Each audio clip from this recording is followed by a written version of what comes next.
Hello there, this is Redjoy, and today we're going to take a new look at the Thief and their kits for Baldur's Gate Enhanced Edition. So a lot of Baldur's Gate relies on exploration and gameplay that utilizes skills that are used outside of combat. And for Thieves, they are the masters at handling all of that stuff. While they are not as good at fighting as pure fighters are, and they don't have as much huge amounts of damage potential as mages or as much control as clerics, they can go into a situation outside of combat and just completely rock it. Now, the last time I made a guide like this, I had the original statement that Thieves are great at soloing, and I'd say that they can do soloing, but I will amend that slightly. When it comes to adventuring outside of combat, they can solo the game. They can solo it expertly, they can scout around, they can go into shadows and stealth in certain situations, they can lockpick, they can find traps and disable them, they can pickpocket, they can do all sorts of things. So in combat, they can detect illusions, which disrupts mages and a lot of their defensive potential, and if you get them in the right circumstance, Thieves can land really good backstabs to do that single pip of damage. There are some issues with Thieves. First and foremost, there are a ton of Thieves that you can pick up as companions, and a lot of them are actually going to be better than your character if you were to make them. Now, on one hand, this makes a lot of companions somewhat useless if you play a well-rounded thief. If you play a thief that can do a bunch of different things compared to a thief that is particularly good at stealth or is particularly good at setting traps, then your thief will be a little bit more useful. But on the other hand, thieves have a tendency to die horribly, which is going to mean that you're going to need to recruit more thieves along your journey. The second big thing is that thieves, they're a bit iffy in combat. This is a little bit tied to the fact that they, do die horribly part. In ranged combat, they actually are pretty good. If you give them a good ranged weapon, such as a short bow or crossbow or a sling, they can actually do a pretty good job. But in melee combat, yes, they can do a single big hit that comes from a backstab, but you don't want to keep them in combat for too long because they don't have the armor or the hit points or the resistances to be able to face off against dangerous opponents one-on-one. So Thieves can be a lot of fun as long as you don't get cocky. Now, for ability scores, you want to be prioritizing dexterity. Dexterity should be at least 18, maybe 19 in the case of your thief. And if you can raise your constitution, you should raise it up to 16. Raising it up to 18, you don't really get any benefits unless you're a warrior, a fighter, or a paladin, or a ranger.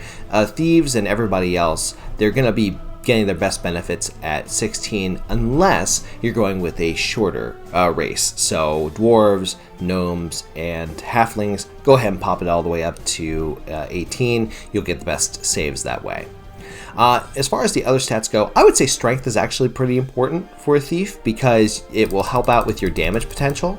And then you can put the rest of your stats in something like charisma, which is really good for store prices. Wisdom and intelligence aren't as vital for your thief playthrough.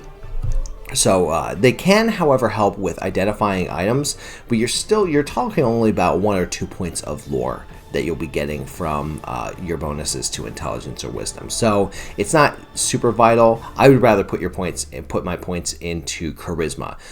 In fact, if you have a nice high charisma, then you can actually get a lot of really good items or really good rewards from particular quests even early on in the game. Now for skills, Thieves will start the game at level 1 with 40 points that they can put into a wide variety of skills that no other class really has the potential or the availability to get. After every level up, they'll get an additional 25 points that they can use to build up their character even further. Now, as mentioned, some classes can do some of the things that Thieves can do outside of combat, but really there is no other class that can do all of the things that a thief can do. And even some of the thief kits will lose out on some of these things. So a pure thief, or as close to a pure thief as you want to make, will be able to do all of these various things that we're going to talk about right now. First is pickpockets. Pickpockets is when a thief will be able to literally steal things from somebody out in towns or out in the wilderness. They literally will be able to pick things off of their inventory. They can also steal things from stores. There are potions that can help out with this, and a lot of those potions will stack. So you can create a thief with only 25, 30, 35, or 40 points into pickpockets, which is relatively low, then spam drinking a ton of potions to bring that up to a value of over 200, which will allow your thief to really have a huge potential to make a lot of money. So pickpockets, while it's a very good skill, you don't necessarily need to raise it by a huge amount if you plan on using potions. If you don't plan on using potions, or if you want to save your money and not use those potions, you want to get money right away, then feel free to put points into pickpockets. Now with pickpockets, there is a difficulty scale regarding from the sizes of items and your skill level. Thieves will be able to get them and sell them. Now, one thing to note also is that stores will most likely know what items are stolen items. So you have to sell these stolen items at specific fences or specific stores that they don't care if something is stolen or not stolen. There's a couple throughout the game, but it's not universal. In fact, most merchants will not purchase things that are stolen. Most merchants will just have a little thing that comes up saying, we don't purchase stolen items. Now, as mentioned, there's a lot of great items that you can get with your thief and steal things and not have a hit to your reputation. So if you have certain characters that are reputation dependent, i.e. paladins and rangers, and you really want to get something from a character or an NPC that you don't want to kill, you want to keep them alive, you can use your thief and steal from them and not have any loss to your reputation because nobody sees it except for the gods, and they will judge you. So thieves can get a lot of money if they put points into pickpockets, and they can actually get to a point where they can steal stuff and then sell it back to the same person that they stole it from if they find a fence who they can steal from. It's a kind of cheesy way to get a lot of money. You could do that in Baldur's Gate 2 and get done with Galen Bale's requirement really early if you wanted to, although I don't recommend it because you want to get lots of experience points. Regardless, pickpockets is a really good skill to put a few points into, but it's not essential throughout the game unless you're going to be using it regularly throughout the entire game. Otherwise, use potions, they will help you out, and pickpockets will be a great skill to boost up with those potions in order to get lots of cash. Next is open locks, which does pretty much exactly as you would see it. It helps a thief to open up any sort of locks, padlocks, door locks, chest locks, any sort of locks in order to get into what is locked. Each lock is going to have its own level of difficulty value it's actually between 1 and 100, although I think technically it could have gone up higher. But no lock in any of the games has a difficulty higher than 90. So, and by the way, you don't actually have to have an open locks skill of 90 or 99 or 100 to reach that point, but it gives you a closer chance to reach those high difficulty lock items. With that said, if you're not interested in using potions, if you get to Baldur's Gate 2 and you have an open locks value of 90 or 95, you should be able to open everything in the game. But again, you have those potions that can boost up your open lock skill by plus 40%.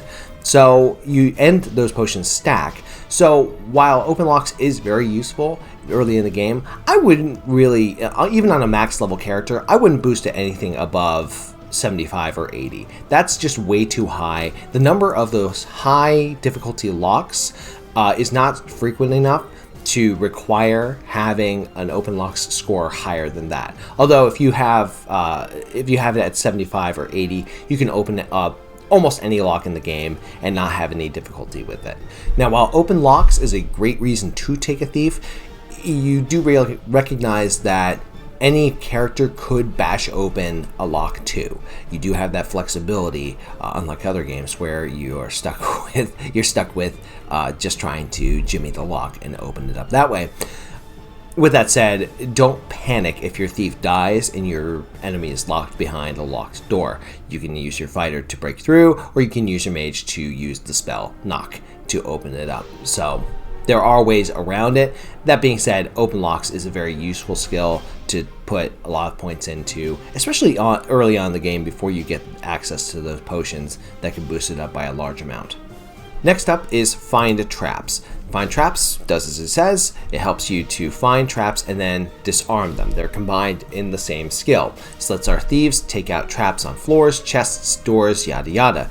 This will allow thieves to enter in. This is actually a big component of why you can hypothetically solo with a thief. It's because you can go into a dungeon and disarm all the traps going in and sneak on through if you have a high enough stealth score and not have to fight anybody or take any damage potentially. So thieves, this is their bread and butter for allowing them to do solo activity.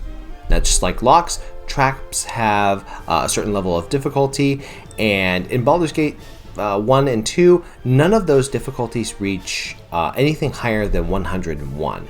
So again, you're talking about having a score that will get you through most of the game, and then using potions for the very, very difficult traps that are very difficult to open up. So I wouldn't put find traps anywhere above 75 or maybe even 80. That being said, make sure you're stocked up on potions, because traps can be relatively fatal. There are traps in the game that will do huge amounts of poison damage. They'll cast really gnarly spells at you, especially if you're going into those difficult dungeons like Durlag's Tower or Watcher's Keep. And having somebody there with find traps is the big way to avoid it, because there's no other class that can actually disarm traps. You can have other classes help to find traps. Clerics and monks can help to find traps, but none of them can disable them, which is a little bit annoying, but also makes a lot of sense because, well, fingers, and thieves have them apparently. So thieves with their fingers will be able to actually disarm traps. Now, next up are going to be our two stealth skills, Move Silently and Hide in Shadows. They both go into stealth, which is allowing a thief to hide, to avoid combat, not being noticed, especially, particularly when they're out of combat. You cannot go hiding in the middle of combat unless you're out of sight of the opponent that you're facing against. Note on the Shadowdancer later on. But Hide in Shadows is another big component to how thieves can solo many dangerous combat situations.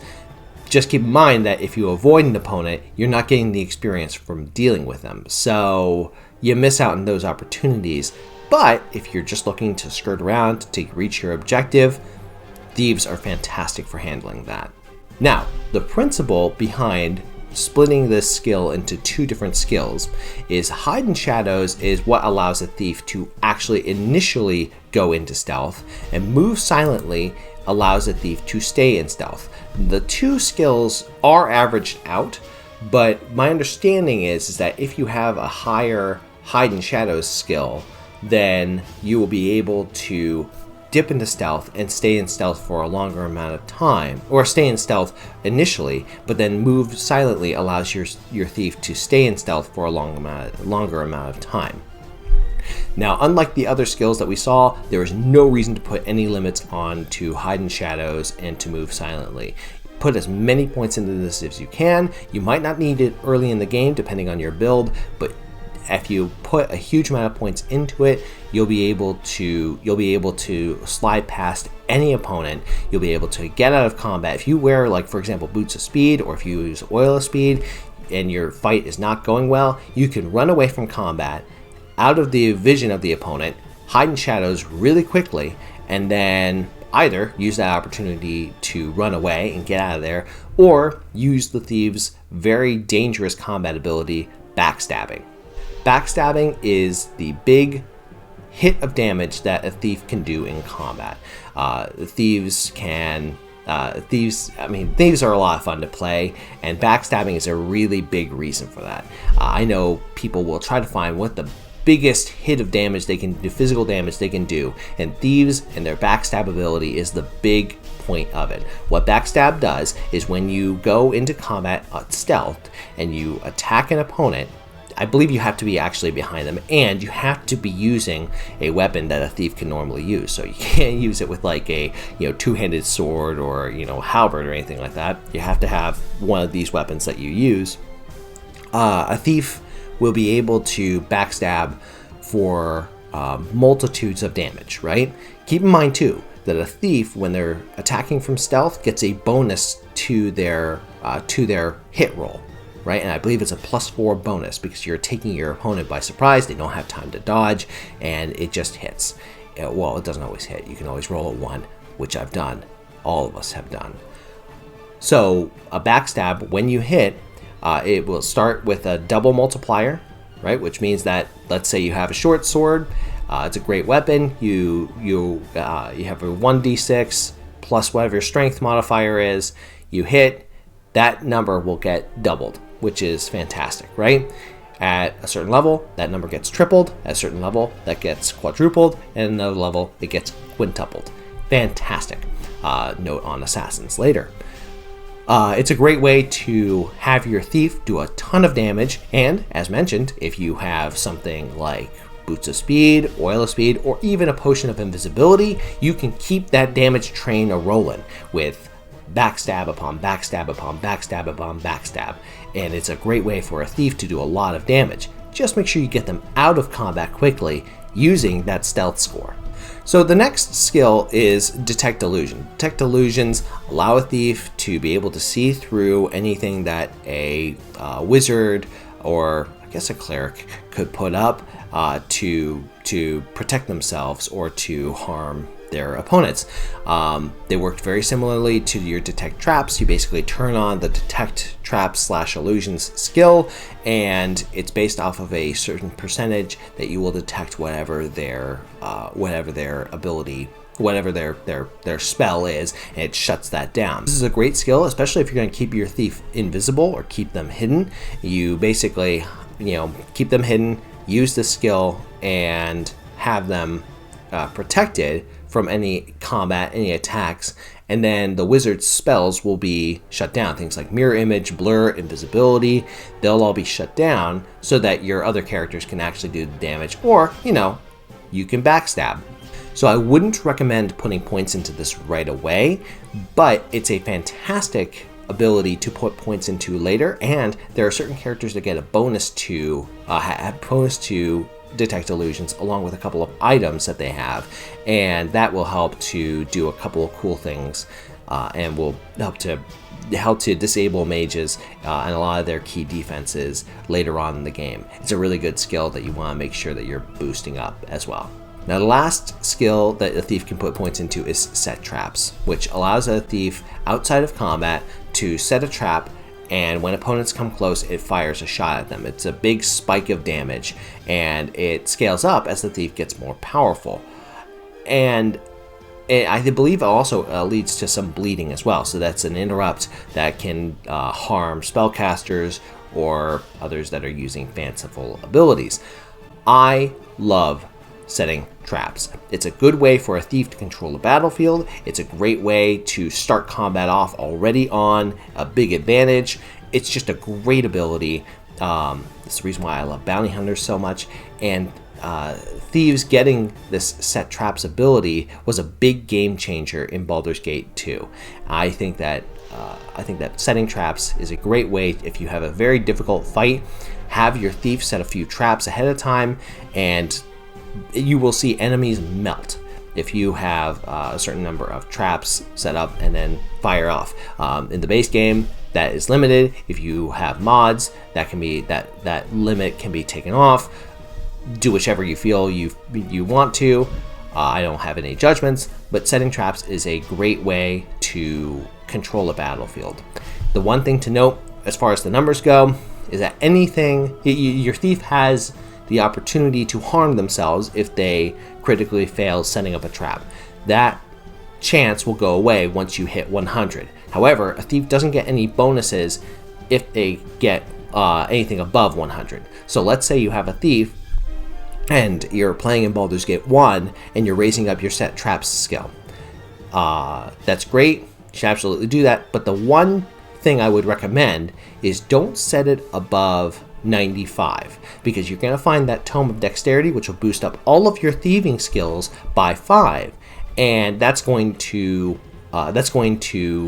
basically have wasted points. You want to put those points into other things too. Okay, so take that risk early on in the game by 5%. You're not going to be sorry, because you're going to have those points into other things. But once that thieving skill, once that set trap skill is at 100, set traps away, because it's going to be a lot of fun.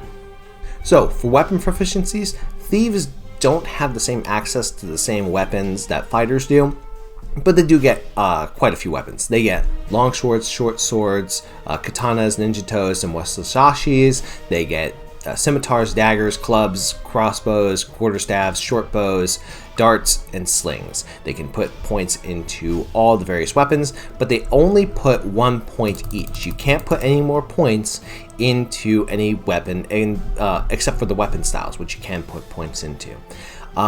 There's a lot of good options out there. I do recommend putting 1 point, when you're first starting the game, put 1 point into a missile weapon and 1 point into a melee weapon. That way you have a little bit of variety.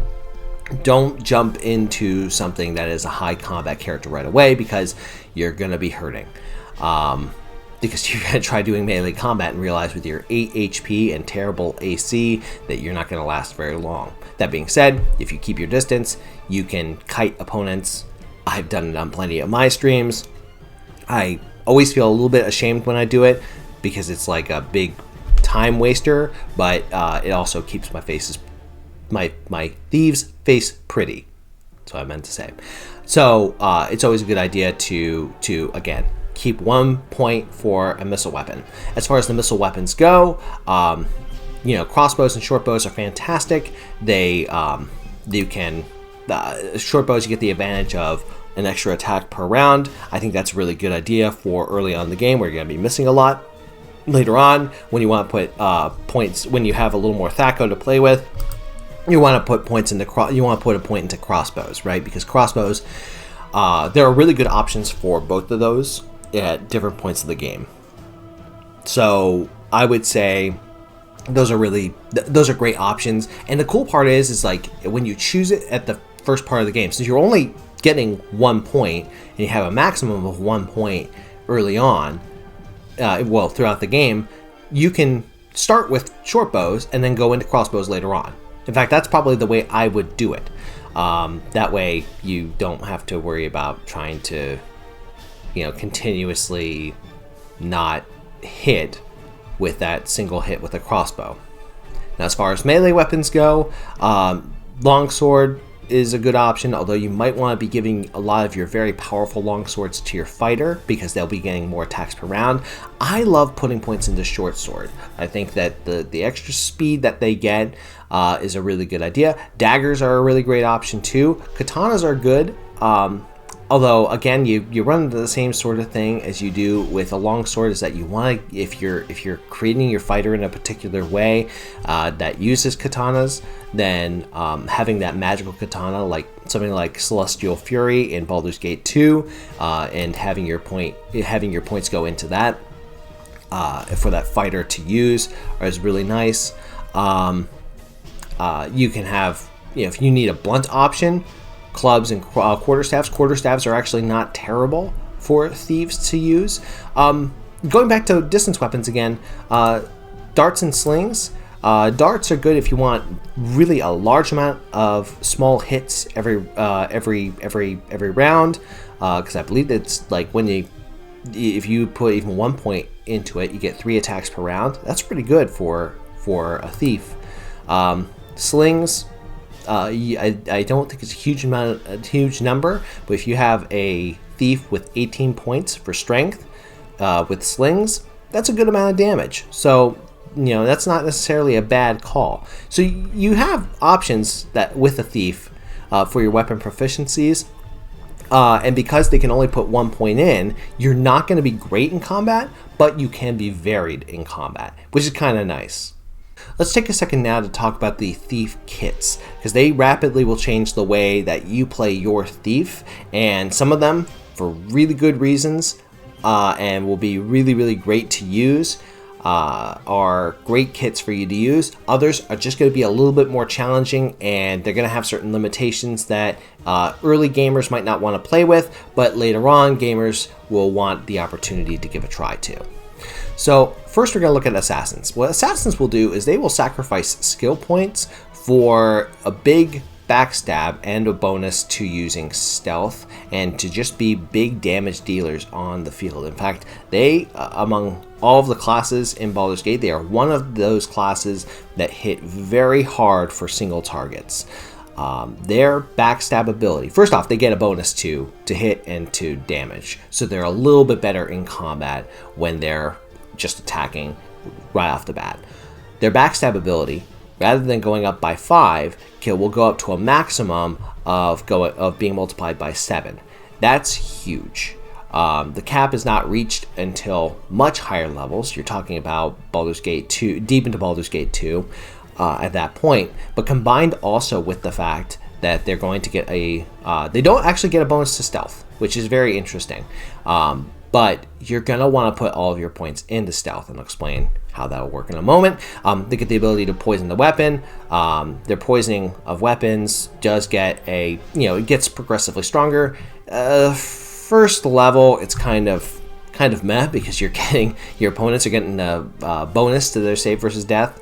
But then later on, they will have negations to their damage, and it'll do more damage over time. So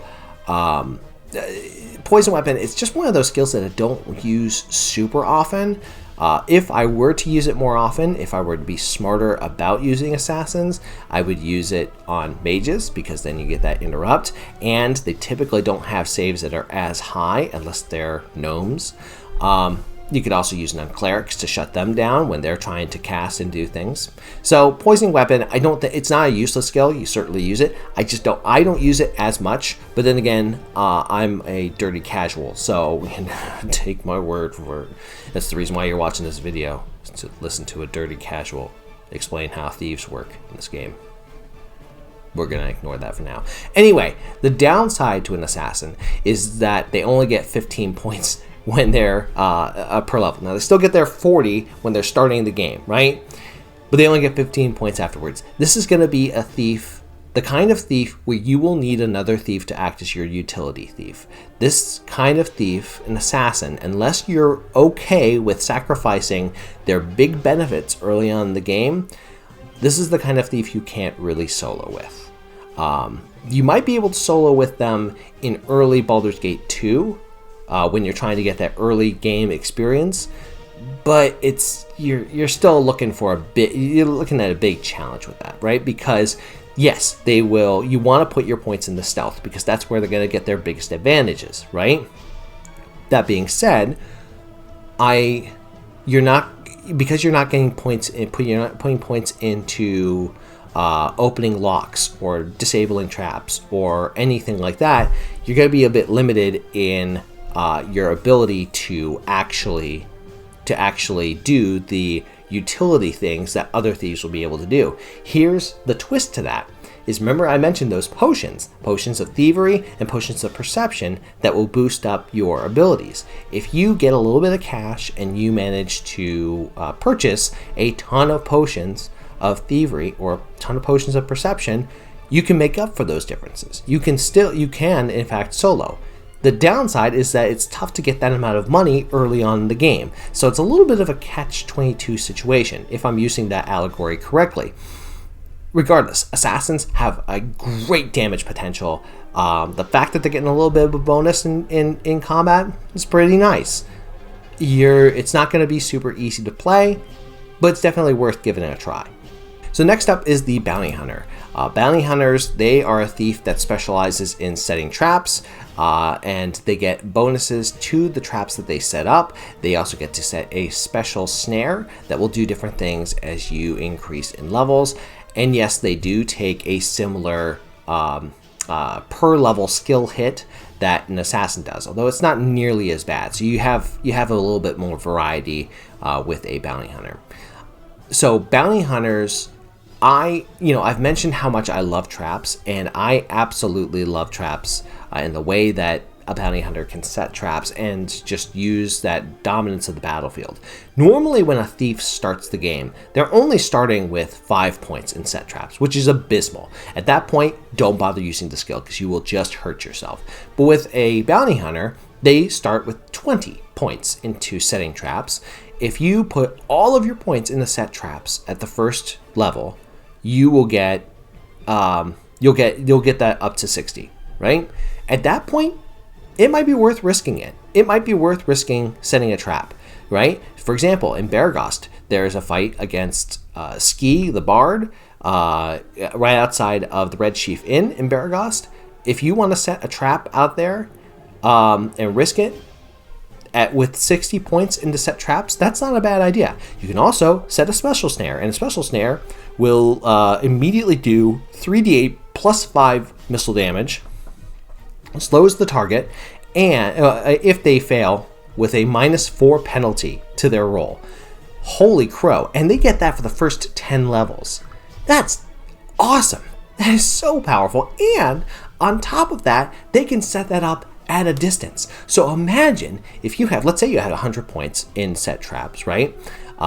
You're maybe a level 3 bounty hunter, right? You put all your points into set traps. You know that there is an enemy outside of distance, outside of visible distance. Maybe it's a sword spider, maybe it's an ogre, right? Maybe it's one of the bounty hunters that's over in a certain area. And you know that there's a bad enemy there, and you want to immediately wreck them. You have a range. You can set a snare 30 meters away, or 30 feet away from you, right?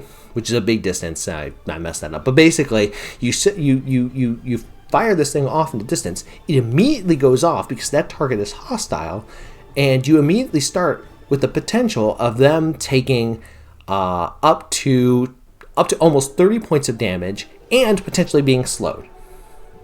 That's great. This is a great way to start a combat, especially if you're bounty hunter. And if you have a couple of friends with you and they can charge into a situation, awesome. Maybe you set a second trap right behind you, or right where you're at, and now they're coming at you and they set off the second trap as well. That's a good amount of damage that you just started your combat off with. That's enough to take out a lot of really big enemies and keeps your face pretty. So bounty hunters have a lot of flexibility of controlling the battlefield, and it's a great kit if you want your opponent to just hit an opponent or hit their enemies before they even get the chance to come at you. I love the bounty hunter. It's probably, earlier I mentioned that the assassin was a little more powerful than the bounty hunter. I would flip it. I think bounty hunters are better at what they do, and they can vary more easily, right? You don't have to put all your points into find traps. You can put your points in other things, and you have a bit more flexibility with that. Bounty hunters, great kit. Definitely give them a try. All right, next up is the Swashbucklers. Swashbucklers are thieves that basically have a bit more combat potential. They get a bonus to armor class. They get a bonus that bonus to armor class increases every single level. They get a bonus to hit, and that also scales up. And normally I love it when kits, classes, spells, whatever, I love it when they scale, and they scale automatically. Normally I love that. But there are issues with the Swashbuckler. First and foremost, they cannot backstab. The backstabbing potential that an assassin or even a regular thief or any other thief gets is so powerful and so good that it just is that immediate spark of damage. A Swashbuckler can go into stealth, and they can hit from stealth. So don't feel like that you have to rush into every single situation. You can start combat off right away with doing a hit at a big THAC0 bonus, but you're not going to be doing the extra damage that other thieves will get. That's a big disadvantage.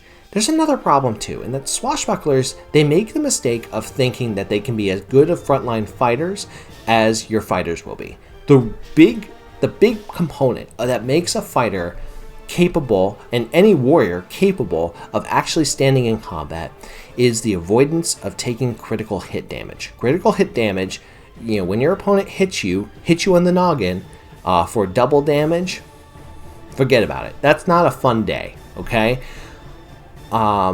Fighters can avoid that by wearing a helmet. By the way, clerics can also avoid that by wearing a helmet. Good for them. Swashbucklers can't wear a helmet. They are just as vulnerable.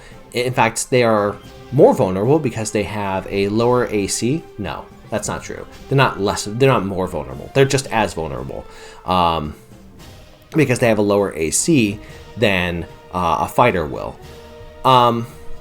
So yes, they have these things that can scale up. Their armor class will scale up. Their to hit rolls can scale up. That's awesome. And they do get a bit more fighting ability because they can specialize. Again, these are good things, but your Swashbuckler is not going to be the person who's going to be at the front line. They're going to be at the person who's doing a little bit more damage on the side.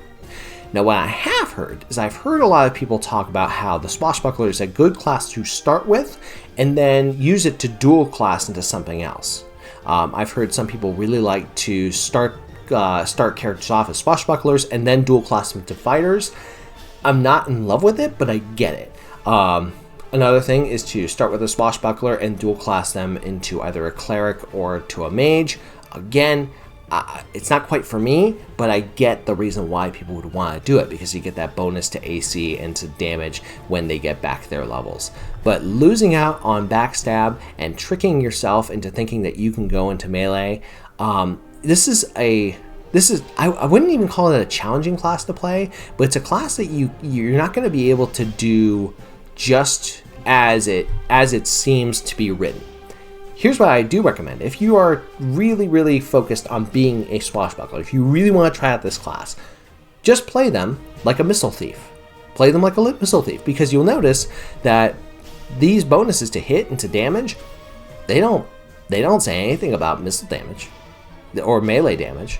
So you can create your character and put 2 points into short bows, 2 points into crossbows, and immediately be a great, kind of archer character that also happens to do all the things that Thief can do. Swashbucklers don't lose any skill points per level, right? So they can open up locks. They can detect traps. They can do all those things. They just can't backstab. Swashbucklers, that is what I would recommend, is if you're playing as a Swashbuckler, don't be afraid to keep them in the distance. You don't have to be the guy swinging with a sword, right? Like they will say. You can be the person who just gets the bonus to hit. You can be the thief that does all the combat things and just doesn't backstab. I think that's a bit limiting, but if you want to do that, do that. If you want to be a thief that goes into the front line and actually does things, I recommend playing as a fighter thief. Some combination, either multi-classing or dual classing as a fighter thief, because then you get helmets. You get somebody to protect your noggin. Otherwise, don't do that. Keep your Swashbuckler's face pretty. Keep them at a distance. If I were to remake this, I would say that the Swashbuckler should have some advantage to resisting critical hits. That would be the way I would rewrite it, but they didn't ask me to. So that's that's my viewpoint on the Swashbuckler. It's not terrible, but it is going to be a little bit of a challenge, especially if you play it the way that all of us would envision a Swashbuckler to be. Now, the last kit I want to talk about is the Shadowdancer. Shadowdancers are the thieves that break the rules. This is a kit that was created by Beamdog and was brought in when they created the Enhanced Edition. Beamdog has kind of a mixed record as far as what they did for the game, but this is one of those things that is chef's kiss. Is beautiful. What will happen? First off, they do get the bonus to hide in shadows and move silently, something that the assassin doesn't get, but they also get the ability to hide in plain sight. So if you have your Shadowdancer at a very, very, very, very, very high level of hide in shadows or move silently or both, you can be in combat, be in a bad situation, and dip out. That is great. They can also use Shadow Step once per day, right at level 1, to get out of a bad situation and basically get out of there, right? They get a bonus to saving throws. Also very nice, right? They do get a few penalties. First off, their backstab, because they can go in and out of stealth super easily. They did balance that out by saying that their backstab is not as powerful. Their maximum is only ×4. That's a sacrifice That's a sacrifice, but it is a sacrifice that like I would be willing to make for that utility. They start with only 30 points per level at level 1, and they only get 20 points afterwards. That's a bit tricky for kind of the utility of the thief, for the utility of the Shadowdancer. Still not too bad. The big one that's a sad part for me is you can't set traps. That's painful. That's painful. But think about what you get in return. You can actually, you don't have to worry about invisibility. You don't have to worry about trying to run away from a combat situation if your fight's not going your way. If you have high enough hidden shadows, boop, get out of there, right? If you have an opponent, think about it this way. If you have an opponent, particularly in Baldur's Gate 2, that's using True Sight, they cast True Sight. The way True Sight works is it will trigger every round. So that cleric, paladin, wizard, whatever who's using True Sight, right? They'll cast it, immediately lets them see everything, right? But then you can immediately have your Shadowdancer go into stealth right after they see everything. And then they have to, then that character who used True Sight has to wait until the next round in order to see you again. That lets you get a backstab, that lets you get out of a combat situation, it lets you do a great job as far as stealth goes, it lets you use the shadow step ability, it lets you do all sorts of things and not have to worry about that character with True Sight. So True Sight, that's why I like True Sight, but it does fall off as far as its utility goes. Shadowdancers can do all that. So, and they don't get really, aside from the skills, the fewer skill points per level, they don't get any detriment to the other thieving abilities, except for they can't set traps, which again, I do cry at night about that. That is kind of sad. But, the Shadowdancers have so much ability to get in and out of combat as much as they want to. As far as the two really super stealthy kits that Thieves are, I would pick a Shadowdancer over an Assassin. Even though an Assassin will do way more damage for that single hit, the Shadowdancer popping in and out of combat. I've had situations where I've faced off against, on SCS and on insane level of difficulty, I've soloed the various bounty hunters that come up in Baldur's Gate 1, and they're very powerful. They're using all sorts of spells and abilities, right? I can solo them with just a Shadowdancer, right? And not even getting a huge amount of backstab ability, right? I think I was only like level 7 or so, right? So I'm only multiplying it by 2. But being able to go out of combat, stab, then go back out of combat, stab, go back out of combat, stab, over and over and over again, really makes the Shadowdancer very, very useful. I'd say of all of the rogues and all of the thieves, the Shadowdancer is probably the most powerful. You get everything you need out of a Shadowdancer, out of a thief, out of a rogue. You get all that utility, you get all that survivability. You don't need to keep them in combat, and they just do a great job. They do a fantastic job.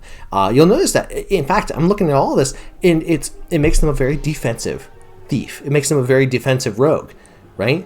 But oftentimes when you're playing to survive and you're playing to just live, that's what you need. You need a character who can do that. So thank you, Beamdog, for creating the Shadowdancer. It's a great kit. You should definitely try it. So personally, as far as my favorite kits in order, the Shadowdancer and the Bounty Hunters are my favorites. I'd say the Assassin is pretty good. Swashbuckler, it's not terrible. The Thief, a base Thief, if you're playing the game for the first time and you are really kind of want to just jump in the water, a base Thief is fine. A base Thief is fine. It will get you where you need to get to. In fact, it'll do things that are more varied than a Swashbuckler, way more varied than an Assassin. But Shadowdancer is just so good. It's such a great class, such a great kit to be. So you should definitely give them a try. So before I wrap up today, I want to address the largest late game elephant in the room. Thieves and bards will get access to the high level ability called use any item. This will, first off, it will do anything, it will do exactly as it says. It allows for a thief or a bard to use any item that they pick up. If you want to play around with that paladin only two-handed sword, you can do it. If you want to go casting spells with a wizard, you can do it. This is a massive game changer. Now, with this, there are certain limits to their versatility. You know, I talked about using two-handed swords. Yes, they can use two-handed swords, but they don't get any bonus to using them. They basically can use them to get bonuses to their stats, to their resistances, to their invulnerabilities, but they can't use them as well as a fighter or a paladin or a mage or whoever would normally use them. Yes, they can craft spells. They can use spell scrolls, but it's not, they're going to have a penalty in how well they can cast that compared to an actual wizard. Likewise, they can use any armor that they pick up, but if you pick up something heavier than studded leather, you're not going to be able to actually use your thieving skills to be successful when you're exploring an area on your own. That being said, I still consider it to be one of the best HLAs, high-level abilities that any character can pick up in the game. It is a massive game changer, and it makes all thieves and all bards just phenomenal when it comes to item variability. I absolutely love this, and I love using thieves along with other classes and kits that don't necessarily have as flexible of item variability. Earlier, in an earlier video, I talked about the Wizard Slayer. Wizard Slayers can't use any magic items that's not armor or a weapon. Well, if you dual class them with Thief and you give them this high level ability of use any item, guess what? You can do that. So you get now all of the benefits of being a Wizard Slayer with their ability to disrupt mages and their innate resistance to magic, and now you can use any items. You can use Boots of Speed. You can use that fancy necklace or that fancy ring, and oh man, it is so good. Thieves also can get around. You know, if you have a thief that is also a wizard, you can now wear helmets. In fact, the first thing I would do if I were to use get the ability of using an item, grab a helmet, put it on your noggin. Protect yourself from critical hits. That's the nice thing about being a swashbuckler too, is at high levels, now you can actually go face to face in the combat. I wouldn't, because you know you don't have the HP, but you can survive for a little bit longer than before with the HLA. So really, using the item is a massive game changer in the later game. So Thieves have a lot of benefits and a lot of power outside of combat. They are the masters of getting into an area, taking stuff, getting items, and keeping your face pretty. They do have limits as far as their combat capabilities go, but they can get those big hits of damage with backstab, and they can go in and out of combat with a bit of mobility. I think Thieves are a really great class to have. You can solo with them, or you can go with them with a group, and they will benefit every single group you can think of. So thank you for watching. If you like what I do, leave the video a like, comment, and subscribe. With that, take care and good luck. We're all counting on you.